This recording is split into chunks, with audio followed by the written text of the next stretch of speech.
ఇంతకుముందు 3 రోజులు నిరాహార దీక్ష చేస్తే మంత్రులు ఎమ్మెల్యేలపై మాట్లాడారు. ఇవాళ నా మంత్రులు, నాతో ఉన్న నాయకులు, నాతో పనిచేసేటోళ్ళు జల్సా చచ్చిపోవాలని చెప్పేసి వదిలేశాను. పార్టీకి సస్పెండ్ ఎవరు మాట్లాడు సార్ ప్లీజ్. ఎంత కష్టపడ్డా కోసం నేను ఈరోజు బాధపడలేను. నా పార్టీకి సస్పెండ్ చేసిన బాధపడలేను, బయటికి తీసేసిన బాధపడలే. వీళ్ళందరూ కలిసి నన్ను ఒంటరి చేసి నన్ను తిట్టిపిస్తుండ్రు. నేను సార్ ఏడవకండి సార్ ప్లీజ్. ఒక మాట సార్ మీలాంటి సార్ నీతి నిజాయితీ కోసం పనిచేసే మీలాంటి వాళ్ళు కన్నీళ్లు పెడితే ఎవరికి కూడా మంచిది కాదు. ఒక మాట, నేను సార్ ఇంత పాట నాకు ఇచ్చిన ప్రతిఫలం చూడండి. ఒకరితో అన్నట్టు తిట్టిపించిండ్రు. నేను వీడు ఎవడో నాకు తెలియదు. లేస్తే కూర్చోలేడు, కూర్చుంటే లేవలేడు. ఆయన కూడా నిరుద్యోగ గురించి మాట్లాడితే సిగ్గు అనిపిస్తా ఉంది. ఈ సన్యాసులందరూ తగిలి నిరుద్యోగ ముసుకేసుకున్నారు. వీళ్ళకు పని అయిపోయి ఇదా నాకు బహుమతి. నేను ఎప్పుడు కూడా లేస్తే కూర్చోలేడు, కూర్చుంటే లేవలేడు. ఆయన కూడా నిరుద్యోగ గురించి మాట్లాడితే సిగ్గు అనిపిస్తా ఉంది. ఈ సన్యాసులందరూ తగిలి నిరుద్యోగ ముసుకేసుకున్నారు. వీళ్ళకు పని అయిపోయి ఇంత భయంకరంగా నేను ప్రాణాలు తెగించి కొట్టాను. సార్ ప్లీజ్ మీరు ఫస్ట్ ఏడవకండి. నా పార్టీని తల మీద సావు పెట్టుకొని కొట్టాను. నేను ఎక్కడ చచ్చిపోతానో తెలియకుండా నేను గత ప్రభుత్వం కొట్లాడితే వాడెవడో తెలియదు ఒక కుక్కకు బయట కండువా వేసి నన్ను తిట్టిపించే పరిస్థితికి తీసుకొని వచ్చారు. నన్ను ఇవాళకి ఎవరికి మాట్లాడలేదు. నన్ను ఎవరు పార్టీలకు అతీతంగా మిమ్మల్ని గౌరవించిన వాళ్ళు చాలా మంది ఉన్నారు. ఇదే ఇంట్లో కొన్ని వందల సార్లు అరెస్ట్ అయ్యాను. ఇలాంటి కోట్లలో తిరుగుతున్నాను, పోలీస్ స్టేషన్లో తిరుగుతున్న కేసుల్లో. ఇవాళ నా ప్రభుత్వం వచ్చి నేను తీసుకొచ్చిన ప్రభుత్వం నన్ను నిర్బంధం చేసి నన్ను నాన్న మాటలు అనుకుంటా నన్ను రవి గారు తెలంగాణ సమాజం ఒకటి గుర్తుపెట్టుకోవాలి. నాకు ఇప్పుడు రేవంత్ రెడ్డి ప్రెసిడెంట్ ఆయన కానికి నేను కష్టపడ్డా. అని అయినాక నన్ను ఏఐసిసి మెంబర్ తీసేసి నేను ఏడవలే, ఎప్పుడు బాధపడలేదు. జనరల్ సెక్రటరీ తీసేసి నేను ఎప్పుడు బాధపడలేదు. 5-6 రాష్ట్రాలకు ఇన్ఛార్జ్గా నేను పనిచేసినాను. అవి తీసేసి నేను ఎప్పుడు బాధపడలేదు. పైన చూడు నేను రాహుల్ గాంధీతో పనిచేసిన, అది తమిళనాడు ఇన్ఛార్జ్గా పనిచేసిన. నేను 5 గుజరాత్ ఇన్ఛార్జ్గా చేసిన. 5 సీట్లు నాకు ఇస్తే 4 సీట్లు నేను గుజరాత్లో గెలిపించిన 2015లో. అట్లా నేను ప్రతి దగ్గర నేను కాంగ్రెస్ పార్టీ కమిట్మెంట్ అయ్యి నేను పనిచేసినటువంటి వ్యక్తిని. దాన్ని సస్పెండ్ నేను ఎప్పుడు బాధపడలే. కానీ ఈరోజు రాత్రి ఆడళ్ళు నా దగ్గరకు వచ్చి అన్న మాకు సహాయం చేయాలి, మా కోసం నిలబడన్నా, నీకేమన్నా చెప్తే మాకెవరి దిక్కు మాట్లాడతాడు. నేను ఆస్మా అమ్మాయి మన గురుకుల్ పోస్ట్ అమ్మాయి ఫోన్ చేసి అన్న నీకేమన్నా అయితే ఎవరు మాట్లాడతారన్న, నువ్వు లే అన్న నీకేమన్నా కావాలని చూస్తున్నా అని బిడ్డ ఫోన్ చేసి ఏడుచుకుంటే చెప్పింది. మైనార్టీ చాలామంది బయటోళ్ళకు ఉన్నారు. రాత్రి 2 గంటలకు ధర్నాలు, 3 గంటలకు ధర్నాలు. రాజకీయాల సపోర్ట్ ఎవరైనా చేస్తారు, కానీ వాళ్ళు ఇంకా బీఆర్ఎస్ వాళ్ళు చేపించారు. సార్ ఇది మాటికి బీఆర్ఎస్ వాళ్ళు చేశారు అని చెప్పి రకరకాల ట్రోల్ చేస్తున్నారు, బురదలే ప్రయత్నం చేస్తారు. కానీ వాళ్ళు చేయిస్తే ఒక్కరితో ఇద్దరితో చేస్తారు, కానీ అందరు రోడ్ల మీద తిరుగుతున్నారు కదా. అంతటా అన్నిటికీ ఇక్కడికెళ్ళి చేసిపోండి, ఇక్కడికెళ్ళి ఈడ కూర్చొని మేము మాట్లాడి మొన్న పాప చెప్పే పాప బిడ్డ పోయి కొట్లాడి వాళ్ళ బతుకు కోసం కొట్లాడితే వాళ్ళు ఆ ఫోటో కాంగ్రెస్ పార్టీకి వాళ్ళ బస్సులలో తిరిగారు. ఈరోజు మీరు మాట్లాడకుంటే బీఆర్ఎస్ల దగ్గరికి ప్రతిపక్షం దగ్గరికి పోతారు కదా సపోర్ట్. ఆమెను శంకిని అని తిట్టి, ఒక ఆడిపిట్టను శంకిని అని తిట్టొచ్చా? నేనేమో కూర్చుంటే లేవని కూర్చున్నాడు. ఈరోజు అధికారంలో తీసుకొని వచ్చాను.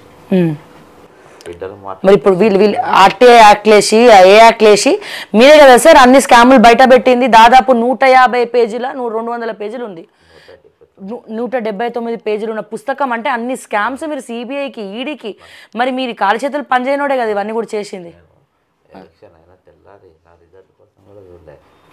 తెల్లారికైనా వీళ్ళ కోసం పనిచేసి స్టార్ట్ చేసిన శౌర్య బాబు ఇంకా చాలా మంది ఉన్నారు. రాణిస్తారు కదనే ఒక ఇవాళ ఎంత కమిట్మెంట్తో ఉన్నారు.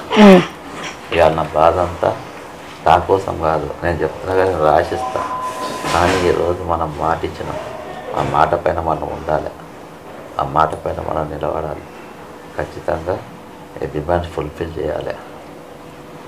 నన్ను రేపు నాకేమన్నా అయినా దాని పూర్తి బాధ్యత పార్టీ భయించాల్సి వస్తుంది. ఇలా కాంగ్రెస్ పార్టీకి నా జీవితం ఇచ్చిన, నేను ఇచ్చిన జీవితం ఎవరి అసలు అడ్డమైన నా తండ్రి తెచ్చి నేను బరువు చూసుకుంటా, రోజు బరువు చూసుకుంటా. నేను దీక్ష కూర్చున్నాను, ఇంట్లో కూర్చొని తిని ఇట్లా వంటుంటాను కూడా మా వాళ్ళు అంటారు. నా కమిట్మెంట్ నిజంగా తిని పడుకుంటే మీరు పరిస్థితిలో ఉంటారా? నా కమిట్మెంట్ కాంగ్రెస్ పార్టీ తెలియదా, నా కమిట్మెంట్ రాహుల్ గాంధీ తెలియదా, నా కమిట్మెంట్ రేవంత్ రెడ్డి తెలియదా, నా కమిట్మెంట్ ఉత్తమ్ కుమార్ రెడ్డి తెలియదు. ఉత్తమ్ కుమార్ రెడ్డి మీద కూడా నేను ఎన్నోసార్లు పిలుచుకోమాట. ఏ రోజైనా నన్ను ఒక మాట అనలేదు, కనీసం షోకాజ్ నోటీస్ కూడా ఇవ్వదు. ఏదేమంటున్నా నన్ను వ్యక్తిగతంగా ఏమన్నానండి, కానీ ఈరోజు ఉద్యమాన్ని తప్పుదోవ పట్టించే విధంగా నా మీద కానీ, నిరుద్యోగుల మీద కానీ, సింధు మీద కానీ, శౌర్య మీద కానీ, జనార్దన్ మీద కానీ, జనార్దన్ అయితే మెడల్ పట్టి పిసికి సంపనికి పోయిన గాంధీ హాస్పిటల్ బలమూరు అనుచరులు నేను పోయి ఆపిన. ఇష్టం వచ్చినట్టుగా వ్యవహరిస్తే, ఇష్టం వచ్చినట్టుగా మాట్లాడుతుంది. ఎంత భయంకరం. నేను ఇట్లా కాంగ్రెస్ పార్టీ అంటే అవుతుందని నేను అనుకోలే.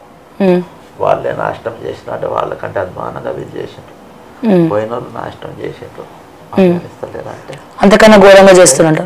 వీళ్ళకి వస్తే వీళ్ళకి నౌకర్లు వస్తే అని నేను అనుకున్నాను. అందుకనే నేను మాట ఏమన్నా అన్నా శౌర్య గారు సస్పెండ్ అప్పీల్ కూడా చేయరు. ఢిల్లీకి పోతే 2 నిమిషాల్లో రివోక్ అవుతాం. నాకేం అవసరం లేదు. న్యాయమైన డిమాండ్ చేయాలి ఖచ్చితంగా. సార్ మిమ్మల్ని ఎక్కువ మాట్లాడించే పరిస్థితిలో కూడా లేము, కానీ ఒక ప్రశ్న అడుగుతాను సార్. ఇప్పుడు ఇంత జరుగుతోంది, తెలంగాణలో ఏం జరుగుతుందో రాహుల్ గాంధీ, ప్రియాంక గాంధీ పట్టించుకోరు. ఎందుకంటే యూత్ డిక్లరేషన్ సభ పెట్టి సరూర్ నగర్ సాక్షిగా ప్రియాంక గాంధీ ఇదే నిరుద్యోగ భృతి గురించి కావచ్చు, వీటన్నిటి గురించి కావచ్చు మాట్లాడడం జరిగింది.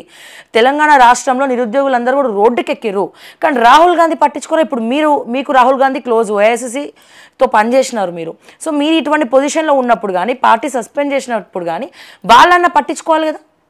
మధ్యవర్తులు ఆమె దాకా వార్తలు పోకుండా అందరు పైసలు తీసుకుని ఏం లేదు. వాళ్ళ దాకా ఎవరైతే తీసుకుపోవన్నా అది తీసుకుపోకుండా అందరికీ డబ్బులు ఇచ్చి మేనేజ్ చేసి వస్తుంటారు. అది జరుగుతుంది. రాహుల్ గాంధీ ప్రియాంక దాకా పోతలే వార్తలు.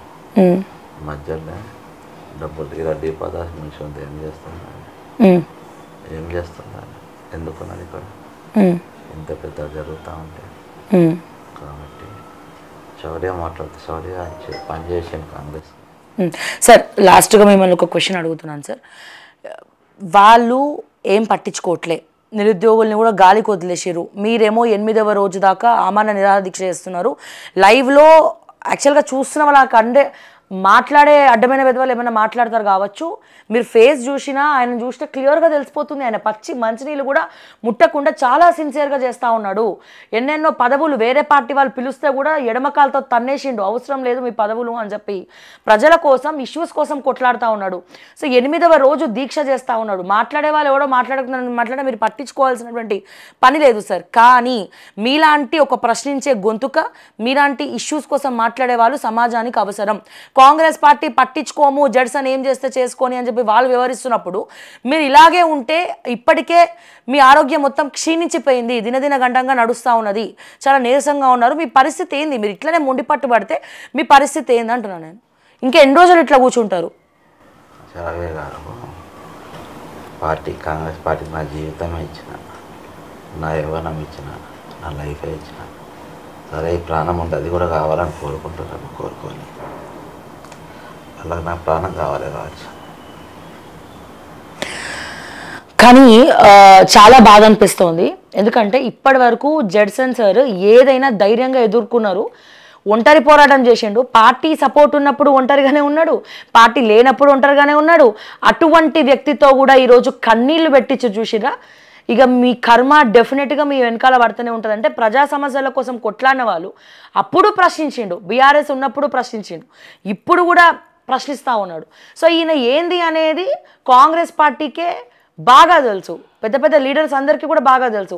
సో ఇటువంటి పర్సన్తో కూడా మీరు కన్నీళ్లు పెట్టి నీచమైనటువంటి రాజకీయాలు చేస్తున్నారంటే షేమ్ ఆన్ యువర్ పార్ట్ అని చెప్పి మరొకసారి తెలియజేస్తా ఉన్నాను.